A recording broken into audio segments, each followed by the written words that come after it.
मित्रांनो, मी Kishore कारसकर, students helpline centre मध्ये आपल्या सर्वांचं स्वागत आहे। तर या व्हिडिओमध्ये आपण डिस्कस करणार आहोत जो ही आपला नीटचा 5 मेचा एक्झाम पेपर आहे। या 5 मेचा एक्झाम पेपरला जाण्याच्या अगोदर आपल्याला कशा प्रकारे नीट एक्झामिनेशन मध्ये मार्क्स वाढवता येतील याबद्दल आपण डिटेल इन्फॉर्मेशन घेणार आहोत। आणि इन्फॉर्मेशन घेत असताना लक्षात घ्या, यामध्ये माझा जेवढा अनुभव आहे किंवा माझे जे काही वैयक्तिक मत आहे ते मी या ठिकाणी मांडत आहे। प्रत्येकाचा अनुभव हा वेगळा असू शकतो आणि मत सुद्धा वेगळे असू शकतात। त्यामुळे मला जे वाटतं ते मी प्रेझेंट करत आहे। यामध्ये ज्याही विद्यार्थ्यांना आणि पालकांना यातल्या चांगल्या गोष्टी घेता येत असतील तर त्या घेणं आणि आपल्या मार्क्स मध्ये कसं इम्प्रोव्हायझेशन करता येईल याबद्दल पाहणं खूप जास्त महत्त्वाचं असणार आहे। तर लक्षात घ्या, जी ही आपली 5 मेची एक्झामिनेशन आहे, या एक्झामिनेशनला विद्यार्थ्याची तयारी चालू आहे सध्या अभ्यासाच्या दृष्टीने, आणि त्यासोबतच पालकाची तयारी चालू आहे की विद्यार्थ्याला कशा प्रकारे आपल्या चांगला ॲटमॉस्फिअर निर्माण करून देता येईल की जेणेकरून आपल्या विद्यार्थ्याचे जे सध्याचे मार्क्स आहेत या सध्याच्या मार्क्सवरून त्या विद्यार्थ्याचे कमीत कमी 5-10 मार्क तरी या ठिकाणी कसे वाढतील। यासाठी बरेच पॅरेंट आपले नेटिव्ह प्लेस सोडून विद्यार्थी जिथे आहेत तिथे त्यांना या ठिकाणी सपोर्ट करण्यासाठी आलेले सुद्धा आहेत आणि बरेच पालक करत सुद्धा आहेत।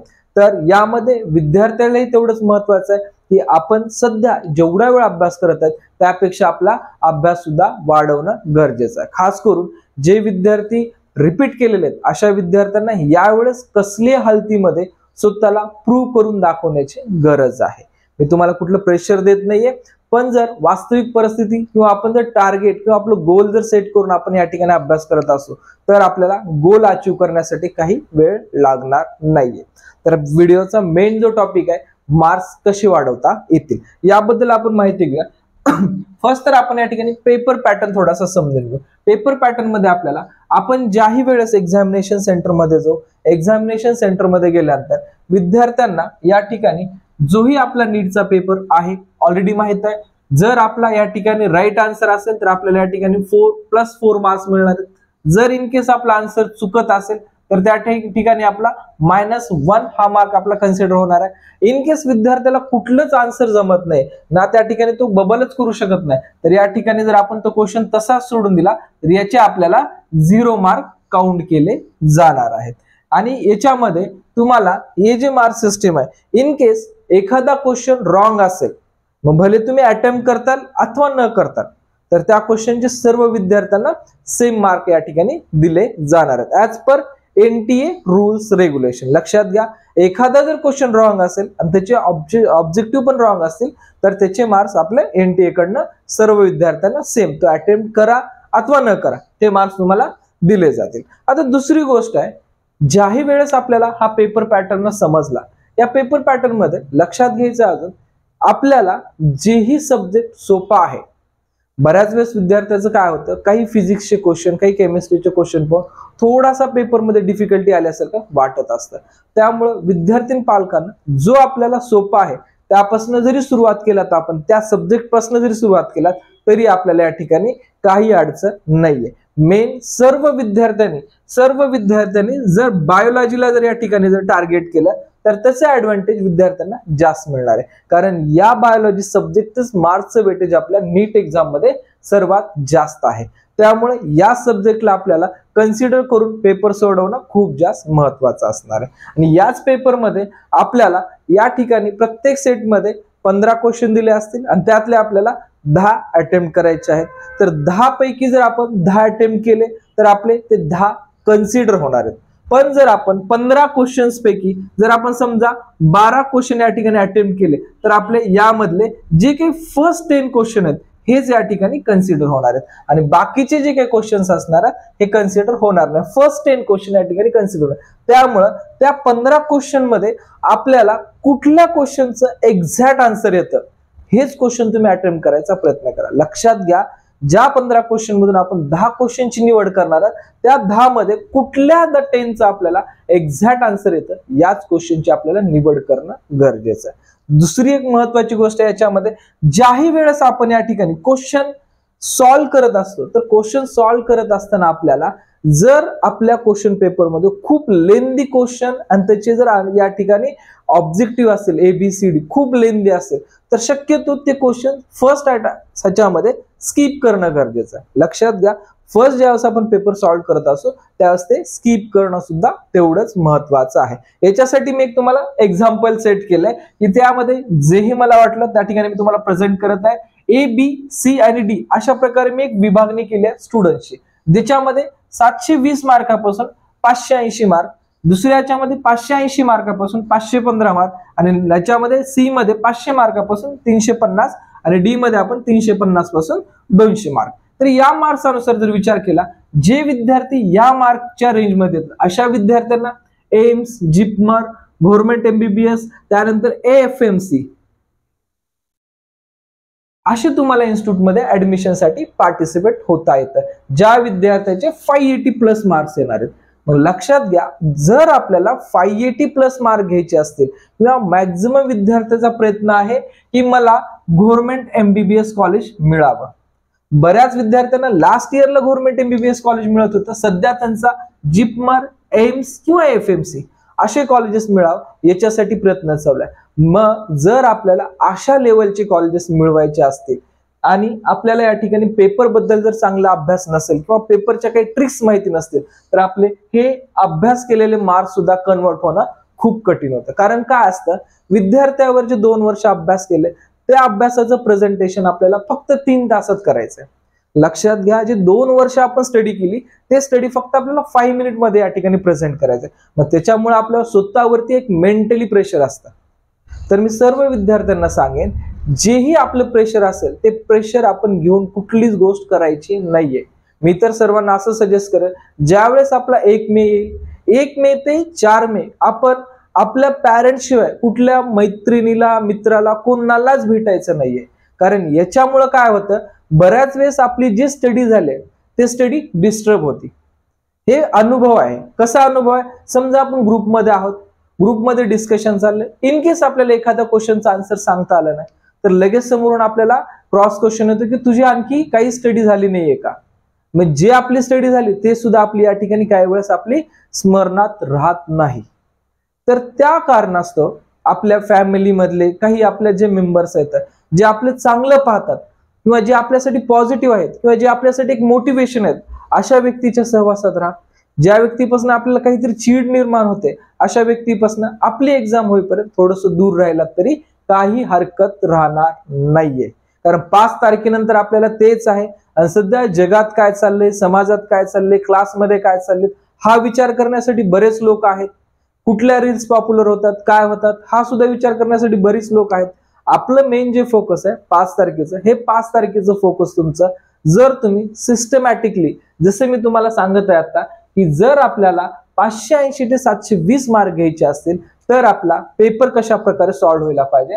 तर यामध्ये लक्षात घ्या, जोही आपला या ठिकाणी 180 मार्क्सचा पेपर असणार, 180 क्वेश्चनचा पेपर असणार आहे, या क्वेश्चनचे तुम्ही ऑल आन्सर कसे देता येतील याचा प्रयत्न करा.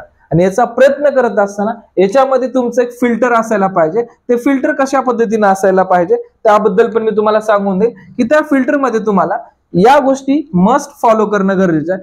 पहिल्यांदा तुम्हाला इझी वे पासून जायचं, ठीक आहे. जेही तुमचा इझी सब्जेक्ट आहे, इझी सब्जेक्ट पासून जायचं आहे.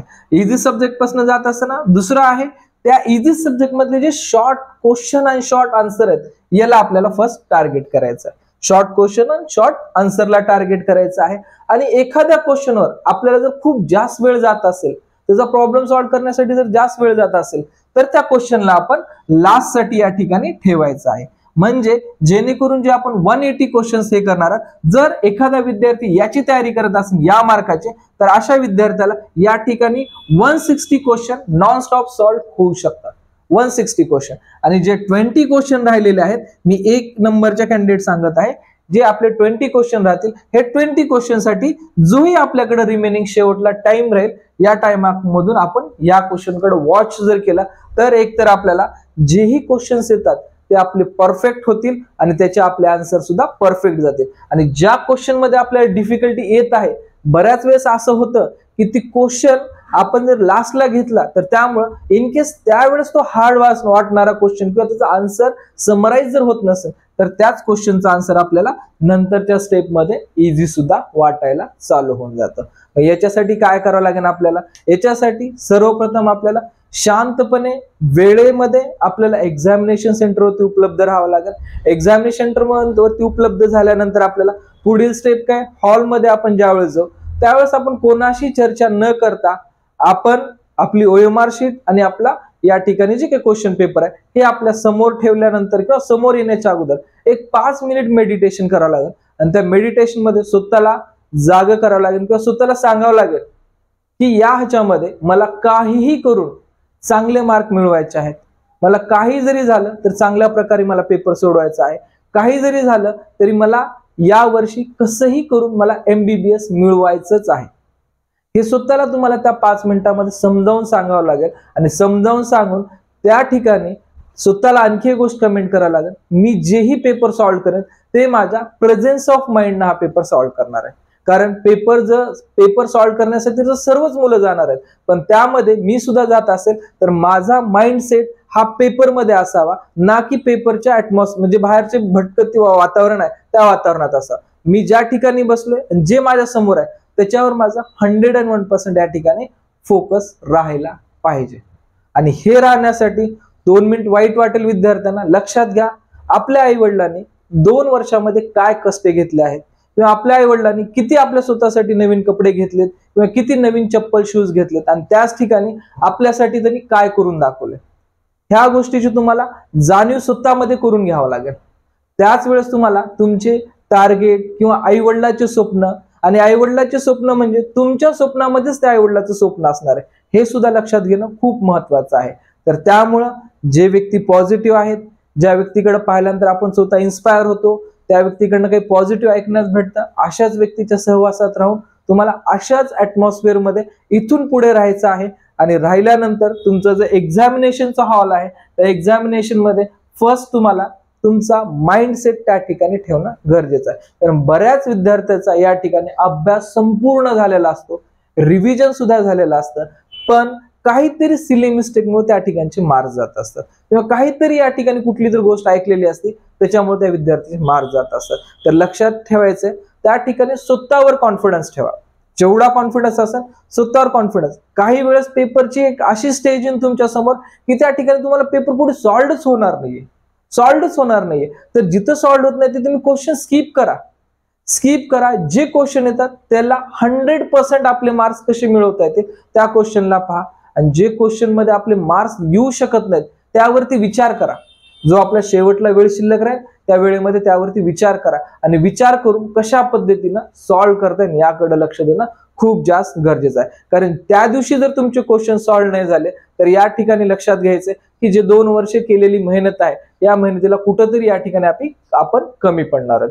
तर त्यामुळं त्या मेहनतीला आणि लक्षात घ्यायचं आहे, जरी तुम्हाला आज 450 मार्क असतील, 500 मार्क असतील, बरेच विद्यार्थ्यांची 540 550 पर्यंत आहे, पण थोड्या आणखी 20-30 मार्कांना त्यांची गव्हर्नमेंट सीट मिळणार आहे. तर याच्यासाठी तुम्हाला त्या ठिकाणी तुमचा प्रेझेन्स ऑफ माइंड असणं खूप जास्त योग्य असणार आहे. कारण तुम्ही NCERT खूप वाचली, NCERT मधले सगळे क्वेश्चन्स तुम्हाला येतात, सर्व येतात, पण जेही क्वेश्चन त्या दिवशी येणार आहेत ते क्वेश्चन तुमचे लॉजिकल क्वेश्चन असणार आहेत. म्हणजे तुम्ही वाचलाय तो क्वेश्चन पण त्याच क्वेश्चनला थोडंसं वेगळ्या लँग्वेज मध्ये तुम्हाला विचारलं जाणार आहे आणि त्याचमुळे तुम्हाला क्वेश्चनचा आन्सर माहित आहे पण जो क्वेश्चन विचारायचा टाइप्स आहे हा थोडासा चेंज असल्यामुळे आपलं कन्फ्युजन तिथं वाढत असतं.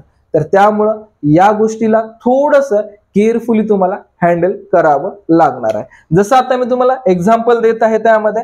आणि हे सर्व करत असताना सर्वात महत्वाचं आहे तुमचा टाइम मॅनेजमेंट, की कुठल्या क्वेश्चनला किती वेळ देणं गरजेचं आहे याचं टाइम मॅनेजमेंट तुम्हाला असणं सर्वात जास्त महत्वाचं आहे. आणि ते ऑलरेडी तुमच्याकडे आलंय कारण तुमच्या बऱ्याच मॉक टेस्ट झालेल्या आहेत, बऱ्याच तुमच्या क्लासेसमध्ये वेगवेगळ्या टेस्ट सिरीज झालेल्या आहेत, त्यामुळे तुमच्याकडे टाइम मॅनेजमेंट स्किल सुद्धा आलेली आहेच. आता जो आपला मेन पॉइंट चालू होता, जे विद्यार्थी 580 to 720 या गोष्टीचं टार्गेट करत आहे अशा विद्यार्थ्यांना 160 प्लस तुम्हाला पहिल्यांदा ह्याच्यामध्ये सॉल्व्ह होतील क्वेश्चन. 20 क्वेश्चनला तुम्ही शेवटला वेळ द्या आणि त्या 20 क्वेश्चन मध्ये जे आपल्याला खरंच या ठिकाणी आन्सर या ठिकाणी गेस केल्यानंतर ते योग्य वाटत आहे. समजा आपल्या यामध्ये ए आपला आहे, बी आहे, सी आहे, डी आहे, याच्यामध्ये जर आपण या ठिकाणी पाहिलं असता जे आपल्याला वाटतच नाही याचा आन्सर असू शकतो, डायरेक्ट त्याला क्रॉस करा.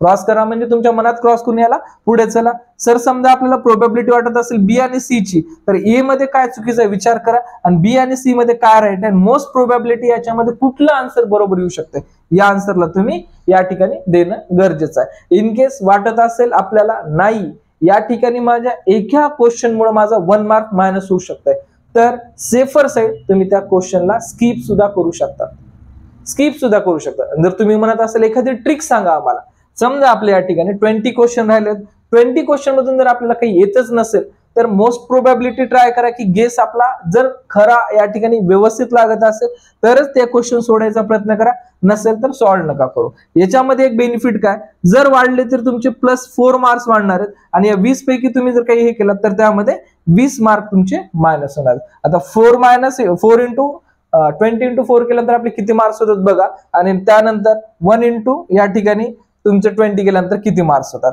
हे सुद्धा तुम्हाला विचार करणं गरजेचं आहे. कारण या बऱ्याच लहान लहान गोष्टीचा फॅक्टर पडतो आपल्या या कॉलेजेसमध्ये. कारण जर तुमचे या ठिकाणी 580 पेक्षा थोडे खाली मार्क्स येतील तर तुमचं या ठिकाणी जे गव्हर्नमेंट कॉलेज मिळणार आहे ते थोडंसं मिस होईल.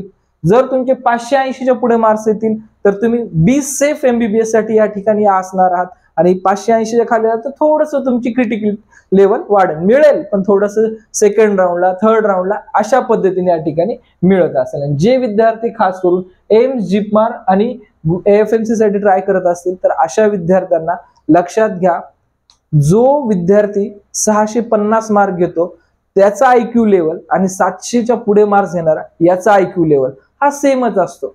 जनरली पाहायला गेलं तर दोन्ही विद्यार्थ्यांचा आयक्यू लेवल सेम आहे. फक्त काय की त्या ठिकाणी त्या विद्यार्थ्यांनी प्रेझेन्स ऑफ माइंडने किती क्वेश्चन सॉल्व्ह केलेत आणि कशा पद्धतीने केलेत ते त्या ठिकाणी खूप मोठा फॅक्टर क्रिएट करत असेल. आणि दुसरी गोष्ट, ज्या विद्यार्थ्याचा या ठिकाणी अभ्यास थोडासा कमी झाला म्हणजे 100% आपलं स्टडी झाले, 1-2 टाइम रिव्हिजन पण झालं आहे, पण रिव्हिजन वगैरे सर्व होऊन पेपरला गेल्यानंतर त्या दिवशी जी पेपरची डिफिकल्टी लेवल पाहतो आपण, त्या डिफिकल्टी लेवलमध्ये थोडासा पेपर या ठिकाणी हार्ड वाटत आहे.